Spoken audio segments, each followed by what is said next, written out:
Hello everyone, welcome back to our channel English माध्यम के platform पे मैं हूं आपकी एडुकेटर प्रियंका ठाकुर और हम सॉल्व कर रहे हैं एडिटोरियल केस प्रैक्टिस एक्सरसाइज।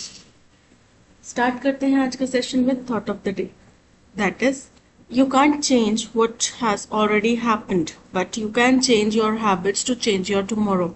यानी कि आपके साथ जो ऑलरेडी हो चुका है आप उसको तो बदल नहीं सकते, चाहे आप आज जिस भी स्थिति में हैं, आपने पास्ट की जो भी गलतियां करी हैं आप उनको नहीं चेंज कर सकते, राइट। लेकिन आप चेंज क्या कर सकते हैं? आप चेंज ये कर सकते हैं कि आप अपनी आदतों को बदलिए। जिन आदतों की वजह से आप आज इस नेगेटिव जगह पे पहुंचे हैं या गलत जगह पे पहुंचे हैं या जो आपको असफलताएं हाथ लगी हैं, उन आदतों को आप बदलिए।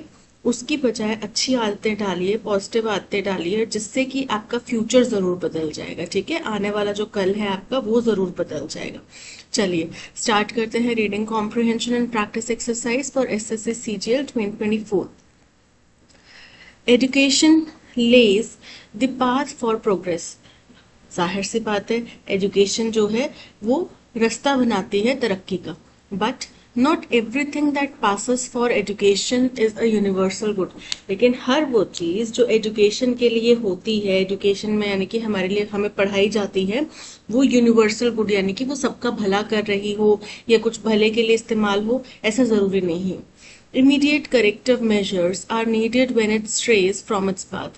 तो तुरंत प्रभाव से करेक्टिव मेजर्स मतलब दुरुस्त करना, किसी चीज को कोई गलती होगी उसको दुरुस्त करना, तो ऐसे कदम उठाने पड़ेंगे इमीडिएट प्रभाव से जब ये जो एजुकेशन है जो हमारी तरक्की के रास्ते को, हमारी प्रगति के रास्ते को लेके जाती है या उसके लिए रास्ता बनाती है, वो अगर अपने पथ से भटक जाए, स्ट्रेज मतलब भटकना और पाथ मतलब रास्ता, तो अपने पथ से अगर वो भटक जाती है तो उसके लिए हमें कुछ करेक्टिव कदम उठाने पड़ते हैं। And the government's decision to withdraw the competency-based medical education curriculum guidelines published by the National Medical Commission (NMC) बोल रहे हैं, और सरकार का जो फैसला है कि उन्होंने competency based medical education curriculum guidelines जो कि नेशनल मेडिकल कमीशन द्वारा पब्लिश की गई थी, उनको विड्रॉ कर लिया, वापस ले लिया। रिच विद ब्लंडरिंग इंटरप्रिटेशंस, जिसके अंदर बहुत सारी ब्लंडरिंग मतलब बहुत बड़ी बड़ी गलतियों वाली, इंटरप्रिटेशंस मतलब किसी चीज का अनुवाद करना, तो ऐसे अनुवाद थे। Jerks a retrograde move back with in law.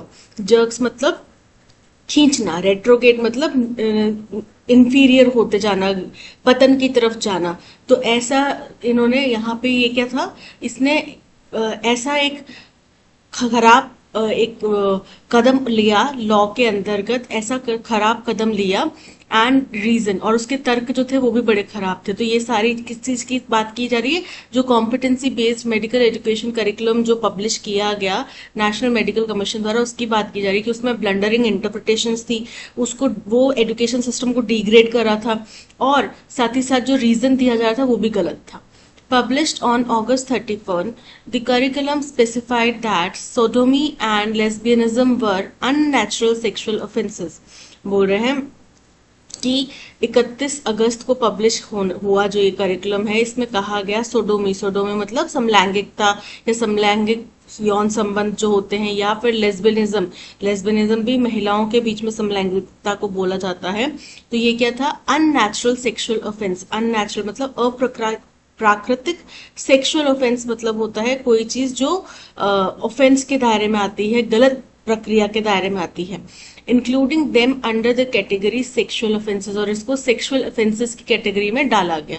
ठीक है, अब आपको पता है हमारे देश में कानून बन चुका है इसके ऊपर, ट्रांसजेंडर लोगों को या ट्रांस पर्सन को कुछ राइट्स मिले हुए हैं। इट ऑल्सो स्लॉटेड ट्रांसवेस्टिज्म और cross dressing under the category of sexual perversion. इसमें स्लॉटेड मतलब रखना, किसी एक दायरे में रखना, किसी एक कैटेगरी में रखना।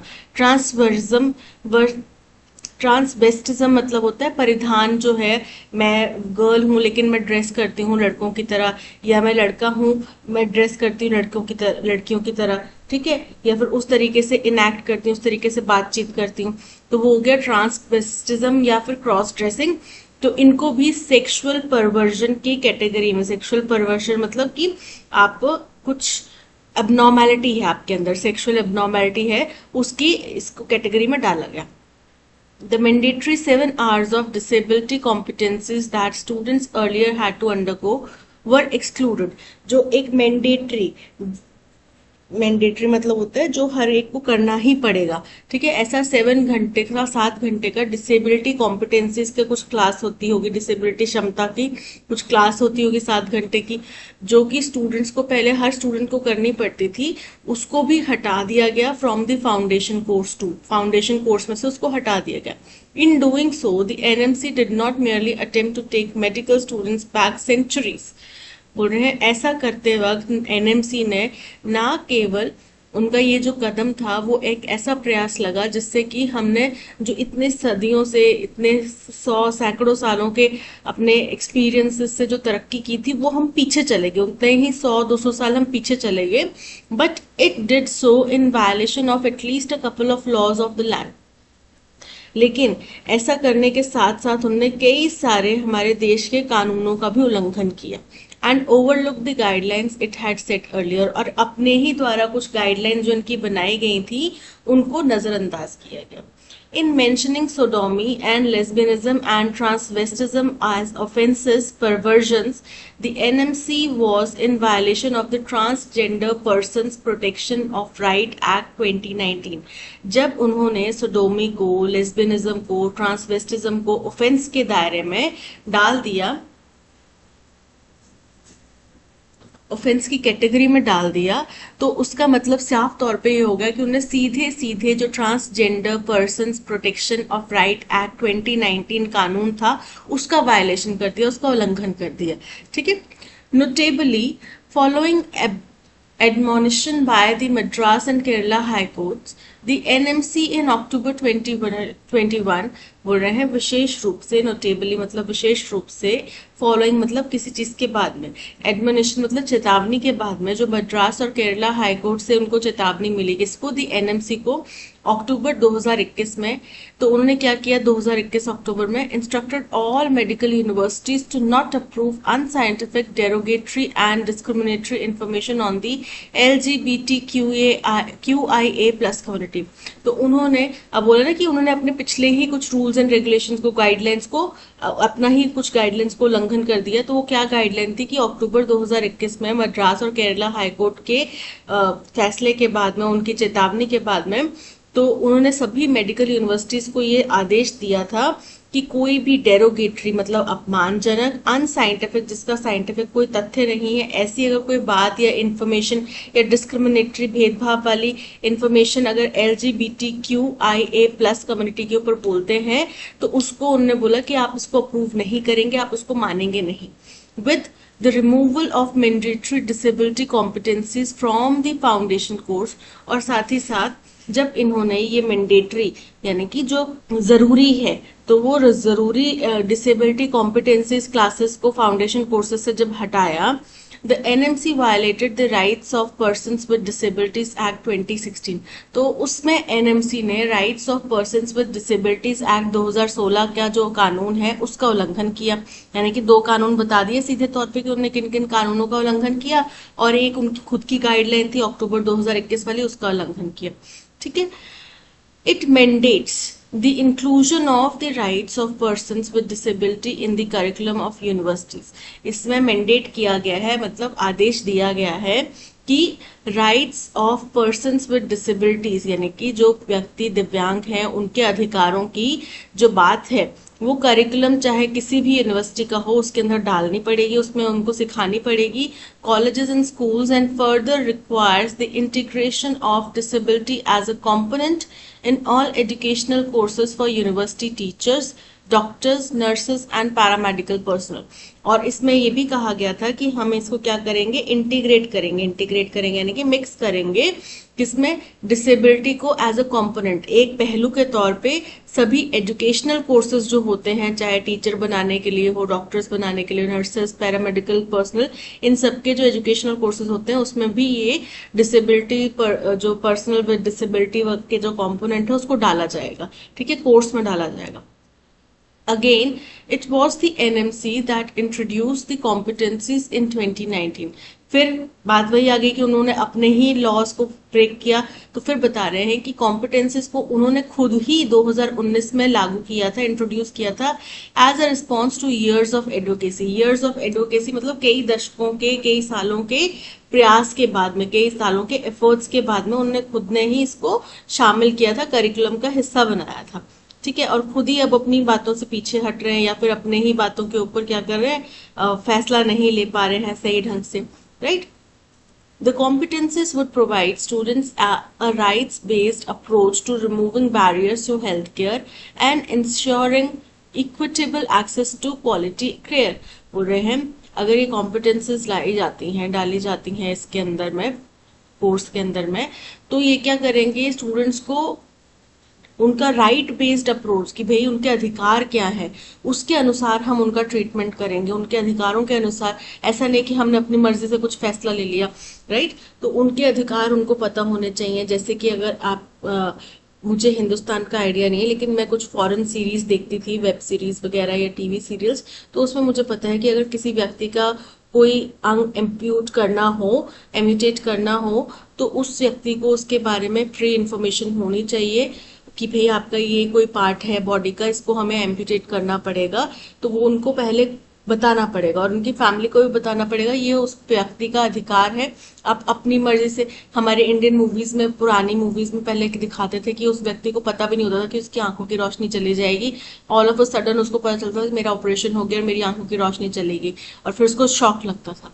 तो ये चीज आप नहीं कर सकते, ये उस व्यक्ति का अधिकार है कि अगर उसका कोई, उसकी आंखों का आपने इस तरीके का ऑपरेशन करना है कि उसकी आंखों की रोशनी नहीं आएगी, तो आपको उसको बताना पड़ेगा कि भाई इसमें इतने % सक्सेस रेट है, द कॉल इज योर्स, आप बताओ कि आपको क्या करना है, आप ये रिस्क लेना चाहते हैं, नहीं लेना चाहते हैं, राइट। तो उनके अधिकारों के बेसिस के ऊपर आप उनका ट्रीटमेंट कर पाएंगे, और जिससे कि कोई भी बाधाएं हैं, बैरियर्स हैं हेल्थ केयर में, वो भी दूर हो पाएंगे।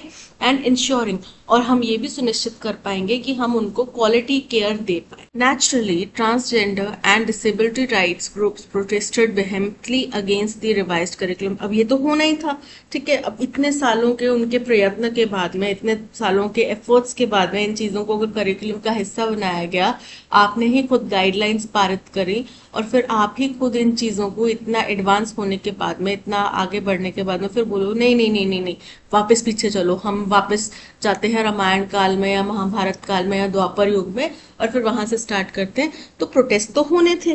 तो जो ट्रांसजेंडर कम्युनिटी के लोग हैं या डिसेबिलिटी राइट्स ग्रुप हैं, उन्होंने इसका काफी जोर शोर से, वेहेमेंटली मतलब जोर शोर से या जोशीले तरीके से इसका विद्रोह किया, और कहा कि भाई हमें ये जो रिवाइज करिकुलम है उसके विरोध में उन्होंने प्रदर्शन करे। Incensed by the regressive move, incense मतलब क्रोधित होना, गुस्सा होना। ये जो रिग्रेसिव मतलब जो प्रगति को कम करने वाले, प्रगति को पीछे ले जाने वाला जो था कदम, इससे गुस्सा हुए। That erased all the progress achieved in the curriculum after decades of advocacy. तो जिसने क्या, इस कदम, कौन से कदम था रिग्रेसिव, वो रिग्रेसिव कदम जिसने कि इतने दशकों की जो एडवोकेसी के बाद में, प्रचार प्रसार के बाद में, नॉलेज ट्रांसफर के बाद में जो हमने प्रगति की थी, उसको आपने क्या किया, इरेज कर दिया। They said they would write to the World Federation of for Medical Education to temporary suspend the NMC's recognition. उन्होंने कहा कि वो World Federation for Medical Education को पत्र लिखेंगे, उनको चिट्ठियां लिखेंगे और उनको बोलेंगे कि आप टेम्पररी बेसिस पर, टेम्पररी मतलब नॉट परमानेंट, थोड़े समय के लिए आप एनएमसी को रिकॉग्निशन स्टेटस को सस्पेंड करें, एनएमसी को एक मान्य संस्था ना माने कुछ समय के लिए।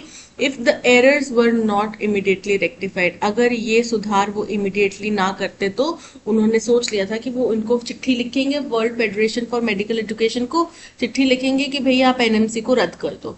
While the crisis is past for the moment, past for the moment का मतलब है कि अभी के लिए टल चुका है। ये जो इतना बड़ा संवाद हो गया, इतना बड़ा विवाद हो गया, ये अभी के लिए टल चुका है। The incident has eroded the faith of the public, पर इस घटना ने जनता का, आम जनता का जो विश्वास है वो इरोड कर दिया, यानी कि उसको छल्ली कर दिया, उसको क्षति पहुंचाई है। एंड मार्जिनलाइज ग्रुप, और जो मार्जिनलाइज ग्रुप्स का, मार्जिनलाइज मतलब वंचित वर्ग है, उनका जो विश्वास है उसको खत्म किया है। दैट क्या विश्वास है? That the government always has their best interest at heart. ये विश्वास कि सरकार हमेशा हमारी भलाई ही सोचती है, इस विश्वास को तोड़ दिया गया है। Progress particularly in changing perceptions and preconceived notions is hard won in incremental doses। बोल रहे हैं जो भी तरक्की हमने परसेप्शन को, किसी विचारधारा को चेंज करने में, या प्री कंसीव मतलब पहले से ही चली आ रही कुछ नोशंस यानी कि धारणाओं को चेंज करने में हमने अगर कोई तरक्की की है, तो वो ऐसा नहीं कि रातों रात हो गई या चुटकी बजाते हो गई या उसमें कोई हमें मेहनत नहीं करनी पड़ी। वो बहुत ही हार्ड वन यानी कि बहुत ही कठिन संघर्ष से मिला हुआ इंक्रीमेंटल, इंक्रीमेंटल मतलब धीरे धीरे प्राप्त हुआ एक तरक्की है, ठीक है, जिसको हम एकदम से ऐसे खो नहीं सकते। For an arm of the government itself To undermine these small advances is a shameful act। सरकार का खुद का एक हिस्सा होकर इस तरीके के छोटे छोटे एडवांसेस को, छोटी छोटी तरक्की को अगर हम नजरअंदाज करते हैं तो ये काफी शेमफुल है, काफी शर्मिंदगी भरा है। The withdrawal is a matter of great relief. तो जो ये वापस ले लिया गया इस फैसले को, ये बड़ी ही शांति की बात है, बड़ी ही हमें अब इससे तसल्ली हुई है कि चलो कुछ तो अच्छा कदम हुआ। हमारे जो इतने लोगों ने स्ट्राइक करे या फिर इतने लोगों ने प्रोटेस्ट करा, उसका कुछ अच्छा हल निकल कर आया। चलिए अब चलते हैं क्वेश्चन नंबर 1 की तरफ। क्वेश्चन नंबर 1 हमसे पूछ रहा है what can be inferred about the NMC curriculum with regard to LGBTQIA+ community from the passage. बोल रहे हैं जो इनका करिकुलम इन्होंने डिसाइड करा एनएमसी ने LGBTQIA+ कम्युनिटी के लिए, उससे हम क्या समझ सकते हैं। The NMC adhered to legal guidelines concerning LGBTQIA+। तो ऐसा तो नहीं हुआ, उन्हें लीगल गाइडलाइंस तो फॉलो ही नहीं करी, बल्कि उनका तो उल्लंघन किया ना, तो ये इनकरेक्ट है। The NMC's curriculum conflicted with legal protections for the LGBTQIA+ community। बिल्कुल करेक्ट है, जो भी उनको कानूनी अधिकार मिले हैं, उनके राइट्स हैं, उसके विपरीत जाता है, ठीक है। So option B is correct. The passage mentions that removal of mandatory disability competencies from the curriculum violated the rights of persons with Disabilities Act 2016 because the act mandates the dash of disability rights in educational programs। तो बोल रहे हैं कि passage में कहा गया कि जो मैंडेटरी डिसेबिलिटी कॉम्पिटेंसीज जो है करिकुलम से इसलिए वायलेट करती हैं फ्रॉम द करिकुलम, वो जो rights of persons with disability act 2016 है उसका उल्लंघन करती हैं।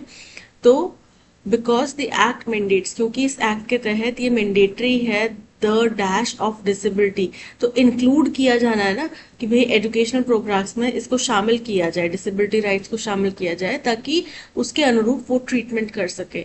एक्सक्लूजन मतलब वंचित रखना, मॉडिफिकेशन मतलब कुछ चेंज करना, इंक्लूजन मतलब शामिल करना। So option C is correct. The phrase years of advocacy in the passage refers to efforts advocating for which of the following। तो इनमें से किसके लिए years of advocacy वाला जो प्रावधान था, जो स्टेटमेंट था कि भाई इतने सालों से हमने मेहनत करी है, लोगों को शिक्षित करा है, तो उसके किसके बारे में बोला जा रहा था। The inclusion of disability competencies in medical education, option A is correct। B, the exclusion of LGBTQIA+ issues from medical curricula। तो इतने सालों के प्रयास के बाद में हमने उसको बाहर किया, उसको एक्सक्लूड करा है, एक्सक्लूड नहीं करा, इंक्लूड करा है, तो ये इनकरेक्ट हो जाता है। The promotion of unscientific views in medical education। तो हमें अनसाइंटिफिक व्यूज थोड़ी चाहिए मेडिकल एजुकेशन में, तो हम हर चीज का साइंटिफिक तर्क ढूंढते हैं ना, तो ये भी इनकरेक्ट है।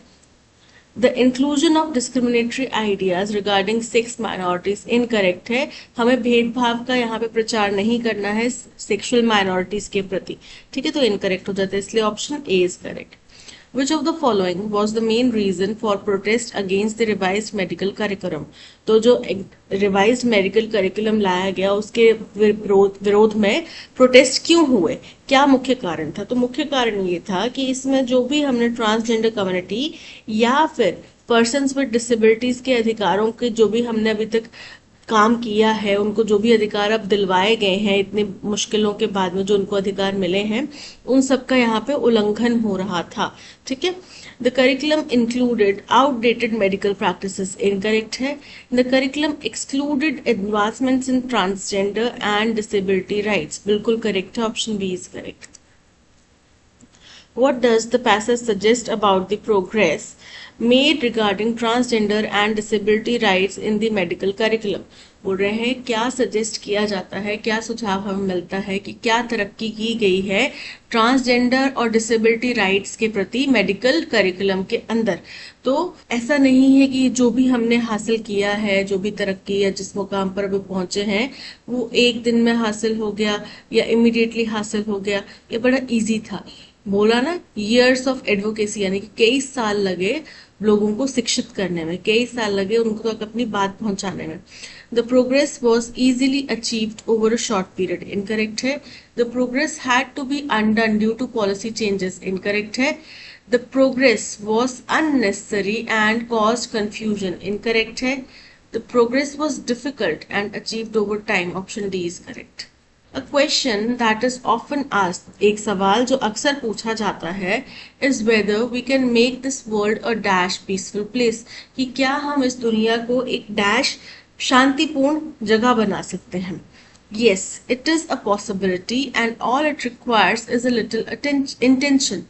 और हाँ, ये संभावना है, ये हो सकता है, पर इसके लिए थोड़ा सा हमें इंटेंशन चाहिए। इंटेंशन मतलब मंशा चाहिए, अटेंशन चाहिए मतलब ध्यान देना पड़ेगा, and commitment to dash it, to achieve it हो सकता है। ठीक है, each one of us dash the potential to create. अब ईच वन ऑफ अस जो है, यानी कि हम बहुत सारे लोग हैं, उनमें से हर एक व्यक्ति, प्रत्येक व्यक्ति, यानी कि सब्जेक्ट सिंगुलर है, तो क्या आएगा, has the potential to create an dash of assurance and security around.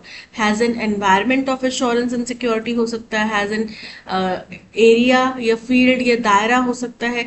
Assurance यानी कि सुनिश्चितता, और सिक्योरिटी यानी कि सेफ्टी का एक दायरा हमारे इर्द गिर्द बनाया जाए, ये हम सब में क्षमता है। When people exercise this power to be beacons of peace मतलब ऐसे लोग जो बहुत शांति प्रिय होते हैं, बहुत ज्यादा ध्यान रखते हैं चीजों का, ठीक है, बहुत अच्छा हो जिनका पर्पस होता है। तो बोल रहे हैं कि जब लोग ये अपनी पावर इस्तेमाल करना चाहते हैं, then it can create waves of positivity, यानी कि जब हर व्यक्ति अपनी शांति प्रिय चीज का, शांति प्रिय जो आत्मा है उसका इस्तेमाल करेगा, तब हम पॉजिटिविटी देख सकते हैं, जॉय देख सकते हैं, सेलिब्रेशन देख सकते हैं पूरे प्लैनेट में। The start of a year is best time to make a new beginning, ये तो हम करते हैं ना, शुरुआत, साल के शुरुआत में हम रेजोल्यूशंस बनाते हैं, तो वो बोल रहे हैं कि किसी भी साल का जो पहला शुरुआती चरण होगा वो इस नई शुरुआत के लिए बहुत अच्छा समय रहेगा। We need to dash our despondencies and look at life with renewed energy. Despondency का मतलब होता है कि हम जो अनहैप्पी रहते हैं, जो एक गुण है हमारे अंदर ना खुश रहने का, तो हमें उसको क्या करना पड़ेगा, नीड टू डैश, कुछ करना पड़ेगा, उसको रोकना पड़ेगा, और हमें दुनिया की तरफ, जिंदगी की तरफ रिन्यूड एनर्जी, तरोताजा नई एनर्जी, जील और एंथुजियाज्म के साथ देखना पड़ेगा। We need to have the right tools to be happier and spread it to people around us. तो बोल रहे हैं कि हमें इसको, अपने डिस्पोटेंसी को हटाना पड़ेगा, एंथुजियाज्म के साथ जीना पड़ेगा, और हमारे पास सही टूल्स होने चाहिए, सही तरीके होने चाहिए, हथियार होने चाहिए कि हम खुद भी खुश रहें और लोगों तक भी खुशियां पहुंचा सकें। A question that is often asked is whether we can make this world a dash place, peaceful place, greater मतलब कंपैरिजन तो नहीं हो रहा ना, greater peaceful place, दो चीजों का कंपैरिजन नहीं हो रहा। safe peaceful place, तो safe और peaceful जो है, सेफ मतलब सुरक्षित होता है, पीसफुल मतलब शांति प्रिय होता है, तो यहाँ पे सेफ और पीसफुल एक साथ नहीं आएगा।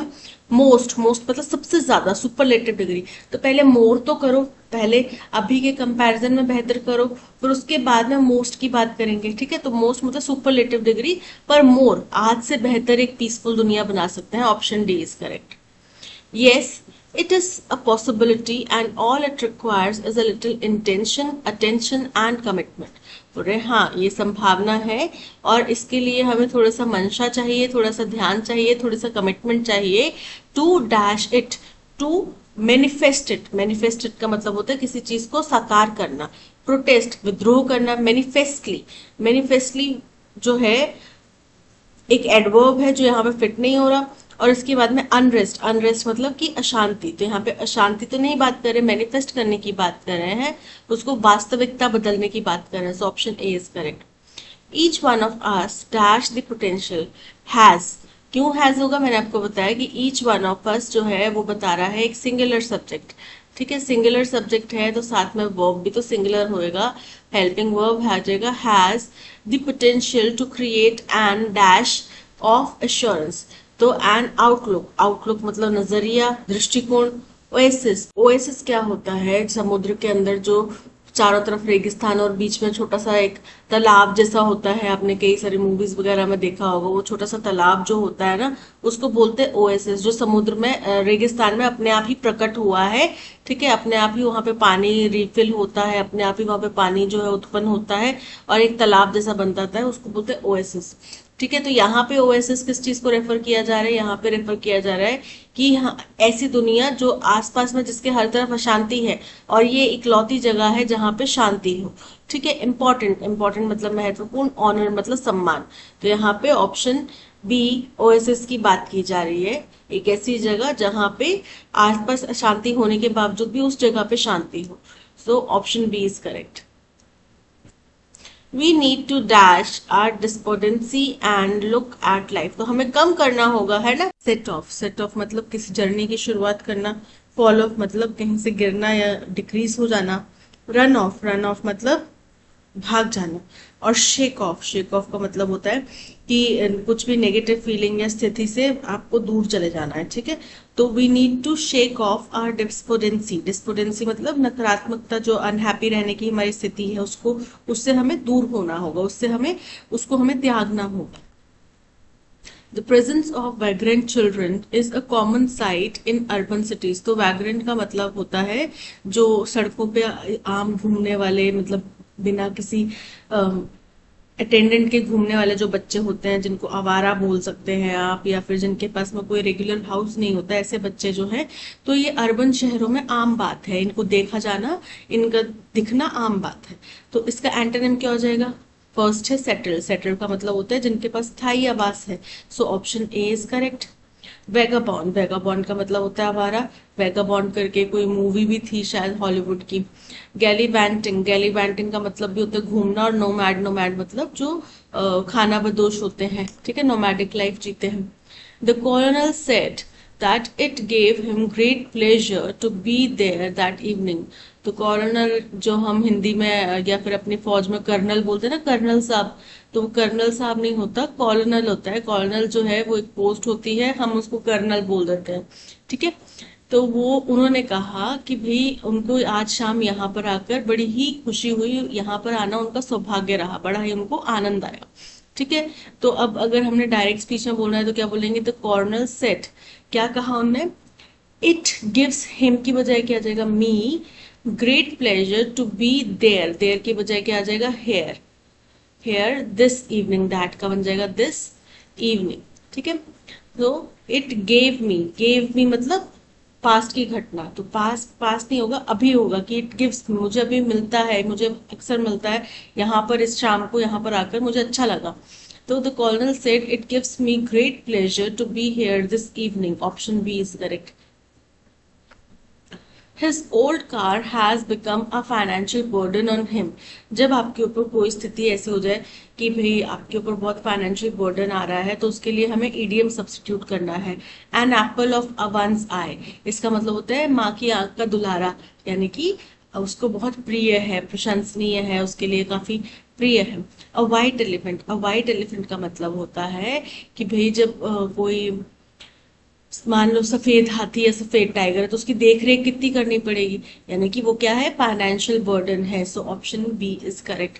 अ रेयर बर्ड मतलब कि जो बामुश्किल कोई चीज होती है वैसी स्थिति। एंड आईसोर, आईसोर का मतलब होता है जो आंख में तकलीफ दे, चुभे, वैसी स्थिति, ठीक है, जो आपको नापसंद हो, ठीक है। Those who desert their families do not always become anchorites।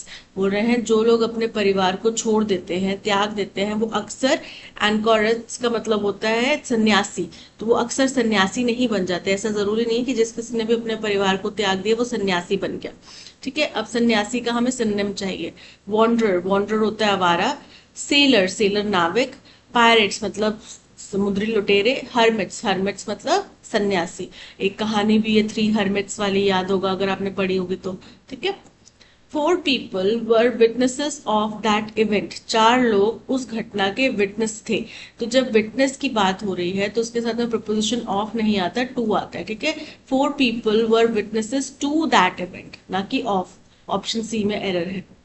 Messing up your laundry or being late for work is not very important when you consider your entire life। अगर आप अपनी पूरी जिंदगी को देखें, पूरी पूरी जितनी भी आपने अभी तक जिंदगी जी है उसको देखें, तो मेसिंग अप योर लॉन्ड्री नहीं होता, मिसिंग अप योर लॉन्ड्री होता है। इसका मतलब होता है कि जहां पे आपसे उम्मीद की जाए उस जगह पे गैर हाजिर रहना या अनुपस्थित रहना, ठीक है। तो ऐसा करना या फिर अपने काम पर लेट हो जाना, ये इतनी महत्वपूर्ण घटनाएं नहीं है अगर आप अपने पूरे जीवन को देखें तो स्पेलिंग किसके एरर है? मिसिंग के, क्योंकि क्या होता है? Missing up your laundry, MISSING, missing. So option C में एरर है। They will publish the research findings in a scientific journal next month। Passive voice में कन्वर्ट करना है। दे जो है हमारा सब्जेक्ट है, will publish हमारा वर्ब है, द रिसर्च फाइंडिंग्स हमारा ऑब्जेक्ट है, ठीक है। बाकी ऐसे ही रहेगा। तो the research findings will be published in a scientific journal next month। चलिए देखते हैं। The research findings will be published in a scientific journal by them next month। तो ये करेक्ट है। The research findings will have been नहीं आएगा तो ये इनकरेक्ट हो जाएगा। The research findings will be published in a scientific journal by then। The research findings will be correct है, लेकिन by next month यहाँ पे मिसिंग है। The research findings will be being, be और बीइंग जो है दोनों बी की फॉर्म है, एक साथ नहीं आ सकती। विल बी बीइंग नहीं होगा तो इनकरेक्ट हो जाता है, यानी कि option A is correct. The smoke coming out of the factory chimneys was polluting the air. जो फैक्ट्री की चिमनीज में जो धुआं आ रहा था वो हवा को प्रदूषित कर रहा था। Which was becoming a major dash for the local residents. तो लोकल रेजिडेंट्स के लिए वो समस्या का विषय था। मेजर कंसर्न, कंसर्न मतलब चिंता का विषय था। आइडिया, आइडिया मतलब उनके लिए एक नया विचार था। लॉ मतलब कानून था। एरिया मतलब कुछ एरिया था, ठीक है, जमीन का टुकड़ा। तो यहाँ पे वो चिंता का विषय था। Option A is correct. His angry mother jeered and asked whether he supposed that he knew better than his own father। तो jeered का मतलब होता है गुस्से से बिल्कुल रूड कमेंट्स करना है। जब आप गुस्से में हो तो बहुत तेज आवाज से चिल्लाना और गलत कमेंट्स करना। तो उसकी गुस्से वाली माँ ने, जो उस समय पे गुस्से में थी, उन्होंने क्या किया? जीएड, जीएड मतलब कुछ ऐसे रूड कमेंट्स करे या फिर उनको मॉक करते हुए कुछ कमेंट्स करे। एंड आस्क्ड और पूछा कि क्या उन्हें उसके अपने पिता से ज्यादा पता है। हर मदर सपोज्ड, सपोज तो नहीं आएगा, ठीक है। He knew better than his own father, तो उसकी माँ ने नहीं माना, ये उसकी माँ ने उससे पूछा। Her mother jeeringly expressed he doesn't know better than his own father। Incorrect है। उन्होंने उससे सवाल पूछा ना कि क्या तुम्हें ज्यादा पता है। Do you know better than your father? I suppose jeered his angry mother। तो ये भी इनकरेक्ट हो जाता है क्योंकि I suppose नहीं आएगा, do you suppose होगा, ठीक है। Do you suppose you know better than your own father? Jeered his angry mother। Option D is correct। SpaceX is an American aerospace manufacturer, space transportation services and communication corporation headquartered in Hawthorne, California। Incorrectly spelled word बताना है। SpaceX company का नाम है। is an American aerospace manufacturer, headquarter transportation manufacturer aerospace. इनके spelling देखने हैं। तो सबसे पहले है मैन्युफैक्चरर, मैन्युफैक्चरर की स्पेलिंग करेक्ट है। ट्रांसपोर्टेशन की स्पेलिंग करेक्ट है। कम्युनिकेशन एरोस्पेस के करेक्ट है। बचा क्या? हेडक्वार्टर, हेडक्वार्टर की स्पेलिंग इनकरेक्ट है। TA नहीं आता, TERED, ठीक है। HEAD, इधर लिखती हूँ, HEADQUARTERED, हेडक्वार्टर। तो ऑप्शन ए की स्पेलिंग इनकरेक्ट है। प्रोवोक, प्रोवोक मतलब किसी को उकसाना, उत्तेजित करना। एंटोनिम क्या हो जाएगा इसका? एग्रेवेट, एग्रेवेट मतलब अगेंस्ट, स्थिति को बिगाड़ना। इंसाइट, इंसाइट मतलब जो किसी को उकसाना या फिर अंदर की कोई बात, ठीक है। इंसाइट उसके ऊपर जो ज्ञान की कोई बात है उसके ऊपर आपकी इंफॉर्मेशन है। एजिटेट, एजिटेट मतलब उत्तेजित करना। और पैसिफाई मतलब स्थिति को शांत करना, तो एंटोनिम क्या हो जाएगा, pacify. Option D is correct. Her suburbs she was enthralled to see. Suburbs क्या होता है, सबर्ब्स वो इलाका होता है जो कि किसी भी शहर या टाउन के बाहर का इलाका होता है, उसको सबर्ब्स बोलते हैं। शी वॉज एंथ्रेल्ड, एंथ्रेल्ड का मतलब होता है बहुत ही ज्यादा स्तब्ध रह जाना, बहुत ही ज्यादा मंत्रमुग्ध रह जाना, किसी चीज से इतना आकर्षित हो जाना, इतना फैसिनेट हो जाना कि आपके पास शब्द नहीं है। तो उसके सबर्ब्स में, उसके शहर के बाहरी इलाके में वो बहुत ही स्तब्ध रह गई टू सी, ये देखकर। वन कोल्ड इवनिंग, एक संध्या जब बहुत ठंड हो रही थी, व्हेन शी वेंट, जब वो बाहर गई, जब वो गई, ठीक है, तो एक शाम। तो ये कहानी की शुरुआत होती है वंस अपॉन अ टाइम, तो वन कोल्ड इवनिंग जो है कहानी की शुरुआत बता रहा है, तो फर्स्ट स्टेटमेंट हमारा होगा B. B first statement option B और ऑप्शन सी में है। ऑप्शन ए और ऑप्शन डी को एलिमिनेट कर दो। Autumn still attach to, autumn जो है वो पतझड़ जो है अभी भी अटैच थी। The last golden leaf left from, जो लास्ट अंतिम गोल्डन लीफ रह गया है कहां से, from autumn, still attach to. तो हमें पता चल गया कि डी के बाद में सी आए, डी के यहाँ पे बाद में ई आ रहा है, यहाँ पे डी के बाद में सी आ रहा है, so option C is correct. Out for a walk on the snowy paths of, वो बाहर चली गई जो बर्फीली सड़कें हैं उनके, कहाँ की बर्फीली सड़कें हैं, ऑफ हर सबर्ब्स, तो वहां पे चली गई वॉक करने के लिए। Out for a walk, she went out for the walk, यानी कि बी के बाद में क्या आएगा, बी के बाद में ई आएगा और ई के बाद में ए आएगा, ठीक है। एंड अदरवाइज लीवलेस ट्री, तो क्या उसने पता किया कि भाई एक लास्ट गोल्डन ट्री जो है वो रह गया था from the last autumn, still attach to an otherwise leafless tree, ठीक है। तो B E A D C F option C is correct. Select the correct option to substitute the underline segment in the given sentence. This secret will remain between you and I, तो between you and आई वाला जो part है ये underline था।